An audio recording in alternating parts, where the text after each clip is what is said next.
Olá! Há quanto tempo você não visita um consultório odontológico? Ou será que você só visita quando tem alguma dor ou algum problema bucal?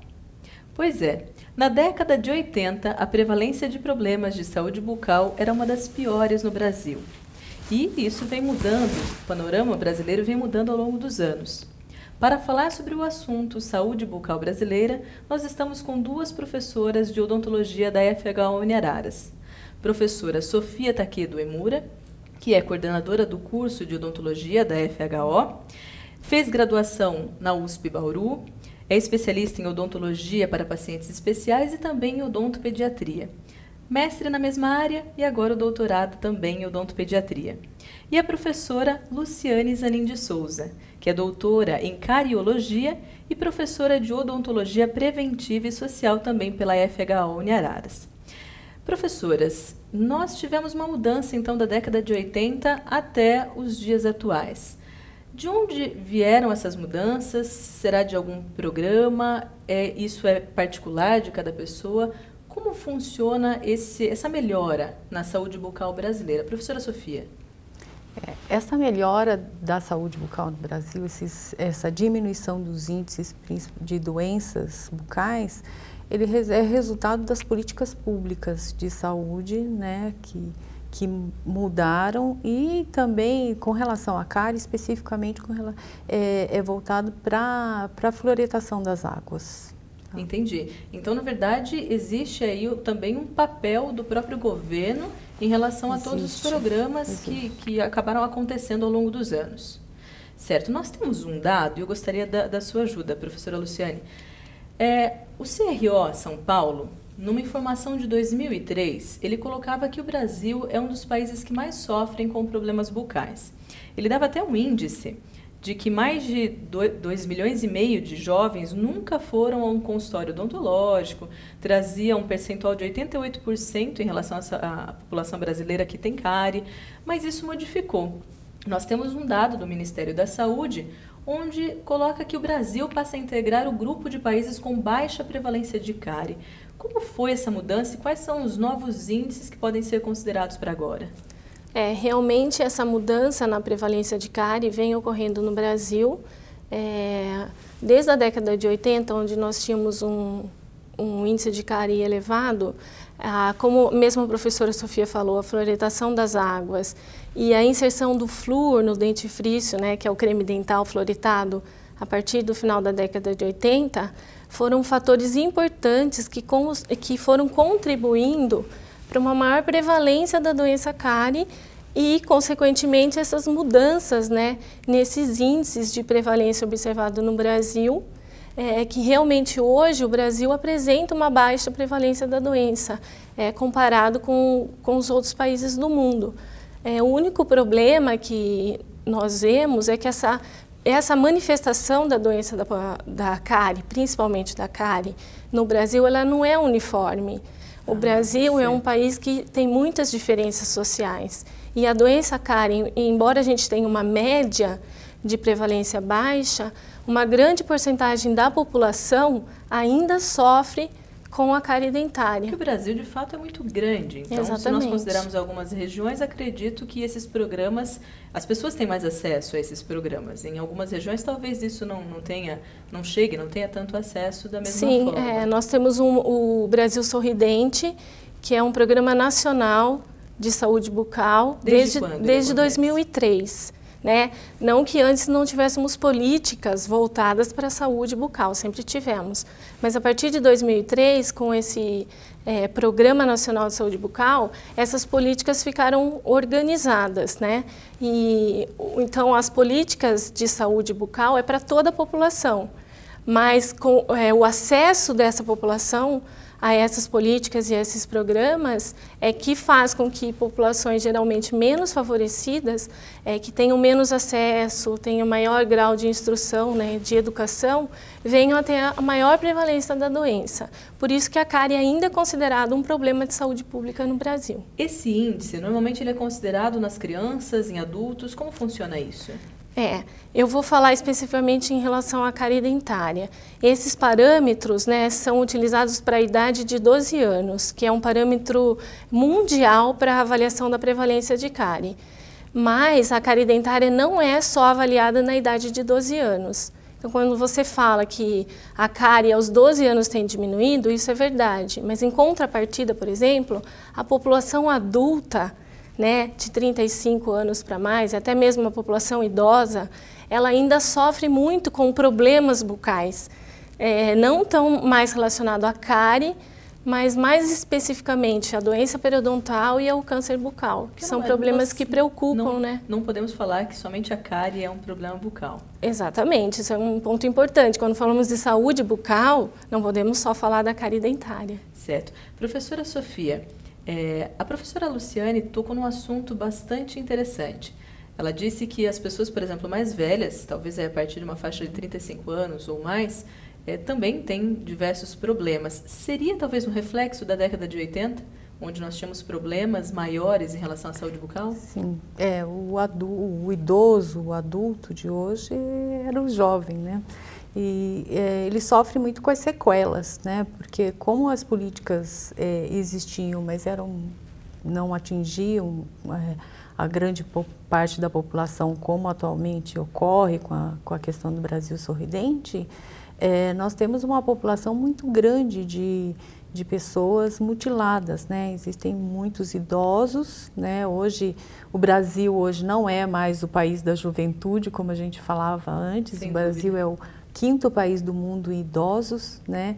E as políticas, elas não eram voltadas para o adulto, nem para o adulto, muito menos para o idoso, né? Eram políticas voltadas para a criança, né? Para o adolescente.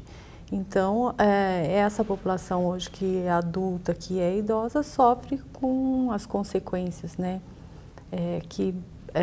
Eu tenho um professor que fala muito assim, se você quiser prevenir cárie, você dê até 12 anos de idade escova para as crianças e a partir dessa idade você distribua fio dental, né? Porque é a questão que a própria professora falou, de que cárie não é só cárie que é doença, né? A gente tem a questão da doença periodontal, que vai aparecer a partir dessa idade mesmo, depois dos 12 anos. Muito interessante. Então, até eu fiquei curiosa para saber agora quais são as doenças bucais. Então, no próximo bloco, nós falaremos quais são as mais comuns doenças bucais. O Teoria e Prática volta já.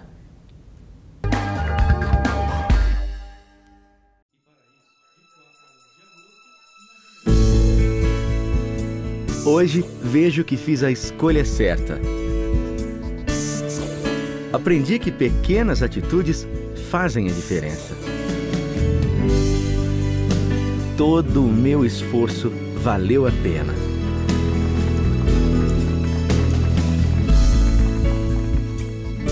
FHO Uniararas. Você é o que você escolhe.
Estamos de volta com o Teoria e Prática. E a dúvida que ficou no bloco anterior: quais são as doenças consideradas como problemas de saúde bucal? Professora Sofia, além da cárie, o que nós podemos considerar como problema de saúde bucal? As doenças periodontais, né, que são as doenças de gengiva, né, que a gente fala, o câncer, né, as lesões bucais, principalmente o câncer, né, e as oclusopatias, que nós falamos, que são as alterações oclusais, as alterações de mordida. Certo. E o índice maior seria a cárie, de fato, em relação a todos os problemas. O mais preocupante é cárie, né? Depende da faixa etária. Cárie e doença periodontal. Em qual idade, que é o que a gente mais lida. Certo. Em qual idade, normalmente, uma mãe, por exemplo, precisa se preocupar com a saúde bucal da criança?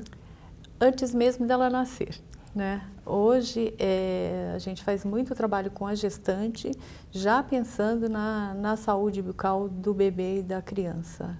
Então, como gestante, ela já precisa se preocupar. Como seria, então, recebendo essa prevenção? Orientações, né? Porque a formação dos dentes, ela começa já na fase intrauterina. Né? Os dentes descidos, os dentes de leite da criança já começam a se formar na fase intrauterina.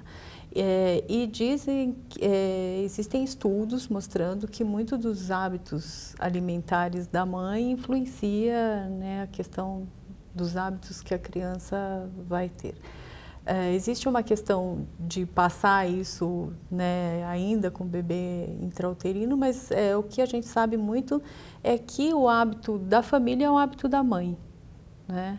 E como doenças bucais está muito relacionado com os hábitos alimentares, a gente trabalha muito já com a gestante, né? Orientando a questão da amamentação, orientando a questão da alimentação, a questão da própria higienização da boca do bebê.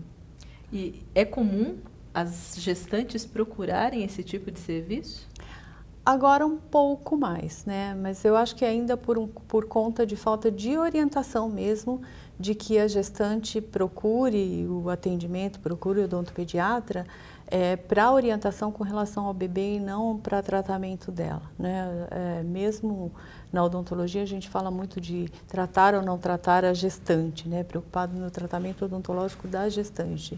Mas existem hoje odontologia intrauterina, por exemplo, que a gente vai trabalhar a gestante pensando no bebê. Isso é muito interessante. Professora Luciane, sua área preventiva e social também. Isso. Na área preventiva, de fato, começar nesse momento intrauterino já ajuda na prevenção do bebê e talvez uma modificação, como falou a professora Sofia, no hábito alimentar de toda a família? Com certeza, porque a mãe é a que vai cuidar dessa criança, né? Nos primeiros dias, meses e anos de vida. Então, os estudos mostram que o hábito que a mãe tem em relação à sua própria saúde, pensando na saúde geral, ela vai transmitir para o filho. Então, os estudos mostram que os hábitos que a mãe tem em relação à sua saúde bucal e a preocupação que ela tem com a sua própria saúde, vai refletir diretamente nas condições de saúde bucal do filho. Ou seja, como ela vai dar, o grau de importância que ela vai dar para o cuidado, para a limpeza dos dentes, desde o bebê, né, até toda a vida, a atenção que ela vai ter em relação a isso, aos hábitos alimentares, a frequência de ingestão de alimentos, vai refletir diretamente na condição de saúde que essa criança vai ter. E, consequentemente, os hábitos que essa criança adquire na primeira infância, ela perpetua ao longo da vida. É muito mais difícil você introduzir um hábito novo para uma criança que não teve isso na sua infância. Sem dúvida, passa então a ser um hábito de vida porque isso veio da família e da própria mãe. Exatamente. E quando isso é inserido precocemente, isso se torna uma coisa mais leve. Então, escovar os dentes deixa de ser um problema e passa a ser uma coisa do cotidiano, como tomar banho, lavar as mãos. Sem dúvida, pode até se tornar uma brincadeira inicial para depois virar um hábito. Geralmente é muito lúdico esse momento, né, da escovação. E se isso é colocado para a criança como uma coisa importante da vida dela, ela vai levar isso para toda a vida e transmitir isso para os filhos também, né? Sem dúvida. Professora Sofia, é bastante comum, por exemplo, as pessoas falarem sobre açúcar como um alimento terrível para os dentes. Tem alguns alimentos que de fato prejudicam, poderiam ser evitados? Ou, em relação à alimentação, ela é mais ampla, é um cardápio maior que nós precisamos de uma atenção? O grande vilão da história é o açúcar mesmo, né? Mas o açúcar, que ele está escondido em alguns alimentos, né? Está escondido no salgadinho, está escondido no biscoito, né? Então, acho que a gente pensa muito no açúcar, na questão do doce, né? Pensando o açúcar dessa forma. Mas existe o açúcar escondido em vários alimentos do dia a dia, né? Hoje tem uma coisa que a gente sabe muito, que é com relação ao pH das bebidas, por exemplo, dos sucos, dos refrigerantes, né, dos energéticos, que tem alterado muito a condição bucal, né? A gente tem perdas de esmalte hoje, né? Não são lesões de cárie, mas esmaltes que se erosionam por conta de bebidas ácidas. Então, né? eu vou pedir para segurar essa informação, porque no próximo bloco nós vamos falar um pouquinho mais sobre alimentação. Teoria e prática volta já.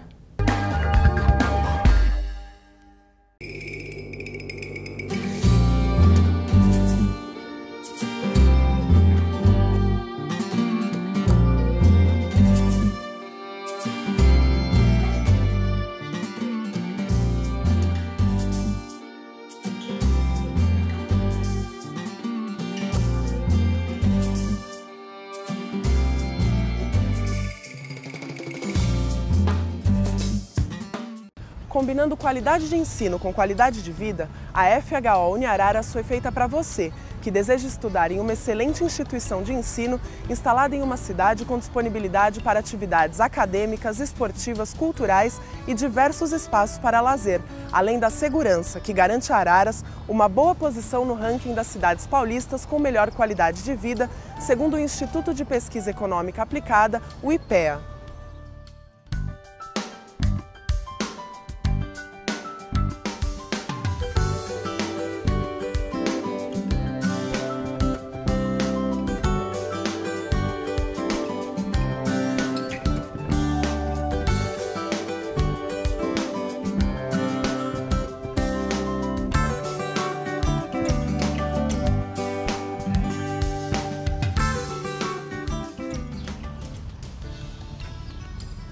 Aqui você tem tudo o que precisa para iniciar uma nova fase e viver a experiência de morar sozinho sem perder a segurança, com um amplo estacionamento, campus arborizado e uma completa infraestrutura.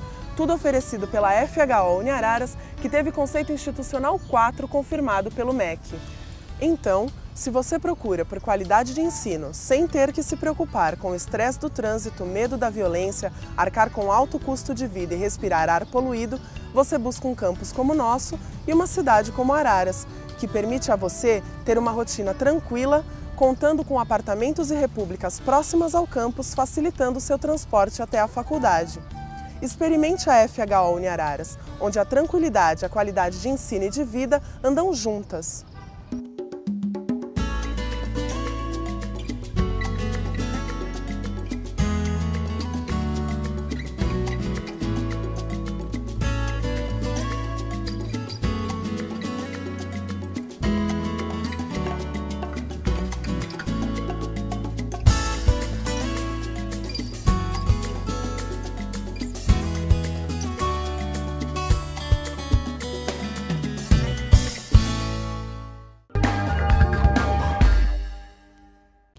Estamos de volta com Teoria e Prática.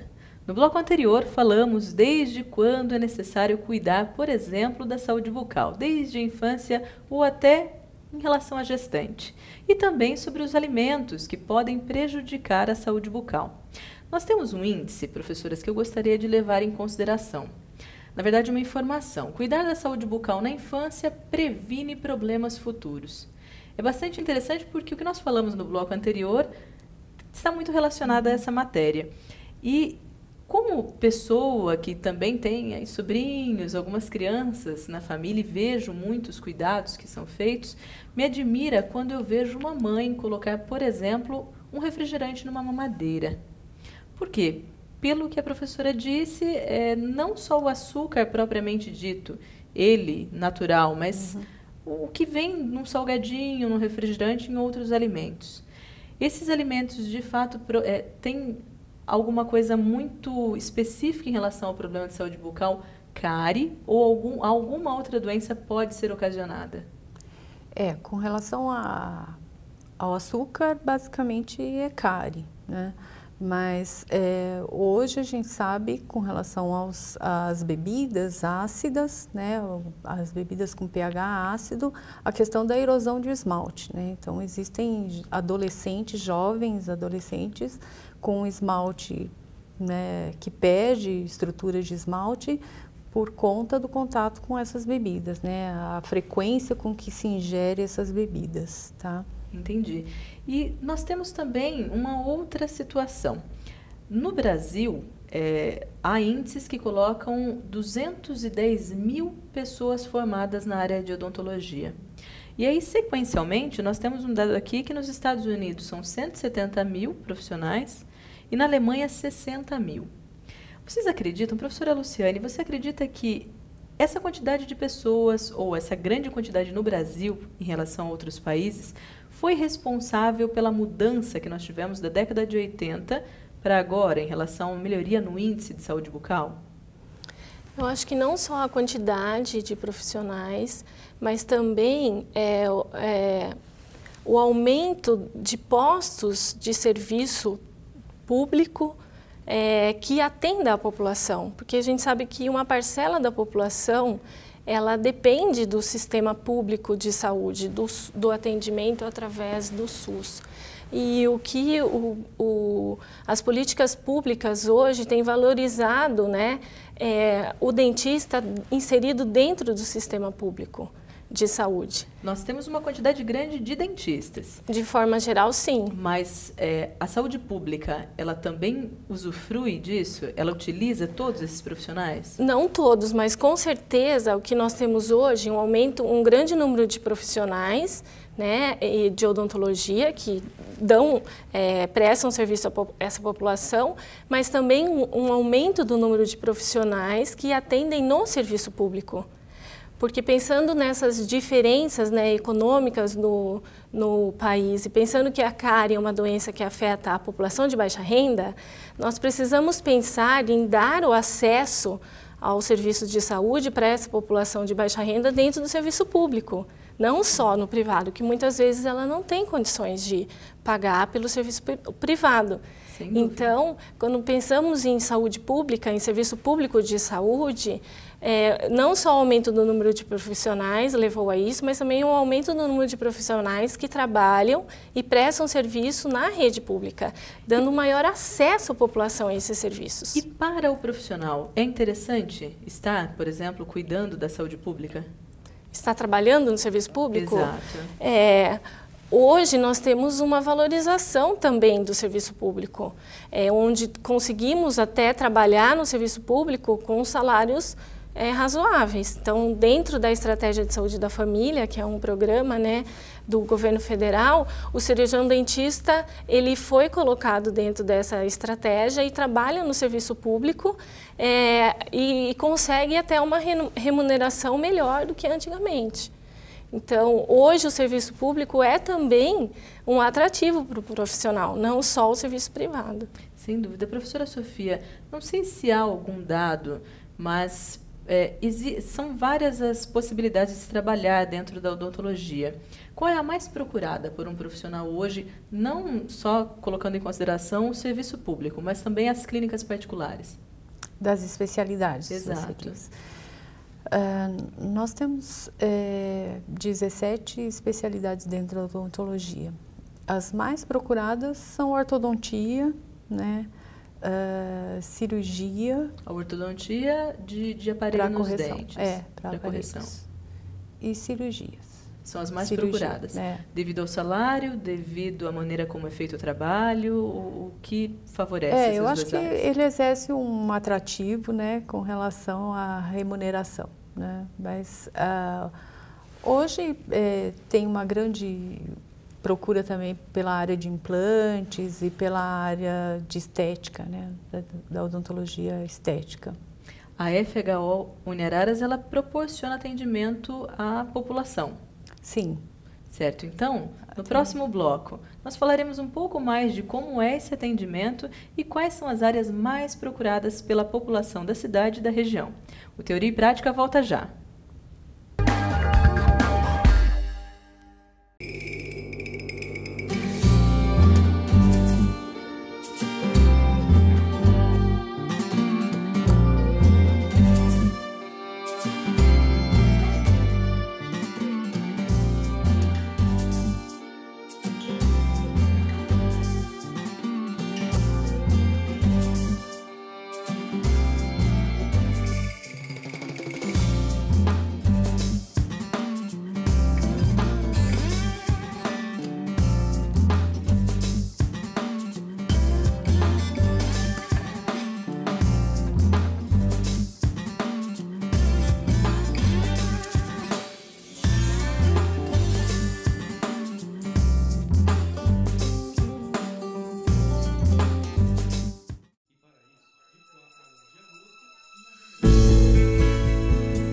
Hoje vejo que fiz a escolha certa.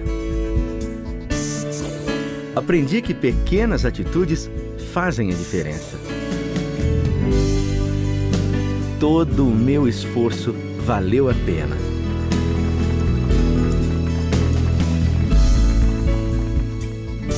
FHO Uniararas. Você é o que você escolhe.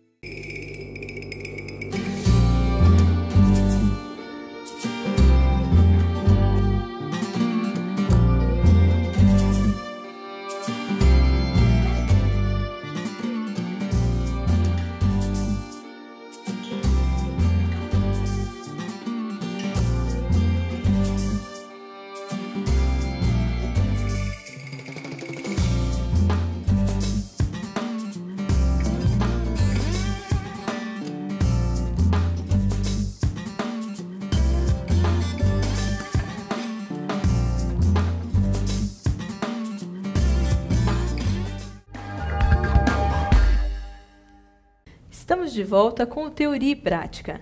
A entrevista de hoje foi sobre saúde bucal brasileira. E entre os destaques da área, nós temos também a referência da odontologia da FHO Uniararas. Professora Sofia, nós, dentro da instituição, fazemos um atendimento ao público. O que mais se procura em relação à clínica de odontologia da FHO Uniararas? O que mais se procura é a clínica integrada, é o atendimento de clínica integrada, que nós temos, que é atendimento para pacientes adultos que procuram esse atendimento como se procurasse um consultório particular, para fazer todo o tratamento da boca. Né? Certo. Mas nós temos atendimentos em especialidades que nós oferecemos também dentro do curso de graduação. Oferecemos atendimento à criança, né, na clínica infantil, e uma clínica de pacientes especiais, para pacientes especiais, além do atendimento de plantão de urgências e do diagnóstico bucal para as lesões bucais. Tem ideia de quantas pessoas são atendidas ao mês? No curso de graduação, é em torno de 1.200 atendimentos por mês. Isso é para Araras e região? Araras e região. Ok. Eu acho interessante, professora Luciane, me ajude. Você ministra aulas do primeiro semestre, mais ou menos até o último, com diversas disciplinas. Isso. O aluno que ingressa na faculdade de odontologia, como ele vem, quais são as expectativas que ele tem em relação ao curso? Eu acho que o aluno da odontologia, como o aluno que procura a medicina, a fisioterapia, quando ele entra, ele quer se sentir dentista, né, logo no início. Então, eu acho que todos têm essa expectativa da prática, né, da odontologia nos atendimentos. Mas a FHO também tem a preocupação de inserir, né, desde o princípio, a filosofia da odontologia preventiva, que é a disciplina que eu ministro, que é a odontologia baseada, né, nos princípios da prevenção da doença, da manutenção da saúde bucal e da importância disso, né, para a sua saúde geral. Então, os alunos participam, além de aulas práticas, nós também temos a preocupação de levar o aluno para o conhecimento da população. Então, nós fazemos atividades preventivas em campo, em escolares, e isso é muito gratificante, tanto para mim como profissional, né, e para os alunos que têm oportunidade de conhecer essa população. E que acompanha, você consegue, enquanto professor, acompanhar a evolução desse aluno que conhece a realidade da região, por exemplo. Exatamente. Quanto para ele isso é gratificante, né? Entrar na odontologia e perceber as diversas áreas que ele pode atuar. Até mesmo na docência, entender que também ele pode atuar no serviço público, porque muitos alunos não têm essa visão, não vêm com essa visão. E a faculdade proporciona, né? E depois ele escolhe qual a melhor área que ele vai seguir. Mas a odontologia preventiva, nesse contexto, tem uma grande importância. Certo. E aí, professora Sofia, se a clínica faz o atendimento e durante o período de graduação, o próprio aluno tem acesso e muitas vezes é ele quem executa esses trabalhos com a supervisão dos professores. Sempre ele que executa, sempre com supervisão do professor, né, o responsável pela disciplina que ele estiver, mas é o aluno que deve executar todas as atividades, sim. Eu acompanho, como eu também convivo aqui na instituição com vocês, eu acompanho às vezes algumas gravações que são feitas de algo bastante específico, algumas cirurgias. Isso tudo é para o conhecimento também do aluno. Nem todos os casos, existem alguns casos específicos que a gente não tem como oportunizar todos os alunos, né, para participar. Então, esses casos são gravados para depois serem utilizados como material de aula, para que a gente possa compartilhar isso entre mais pessoas. E a maior parte dos alunos busca a clínica particular futuramente? Não, a maioria hoje parte para o serviço público mesmo. Hoje o grande empregador do cirurgião dentista é o serviço público. Ele pode também fazer as duas coisas ao mesmo tempo? Ele pode. Ter a clínica e também fazer parte do serviço público. E a carreira docente nessa área, eles procuram bastante?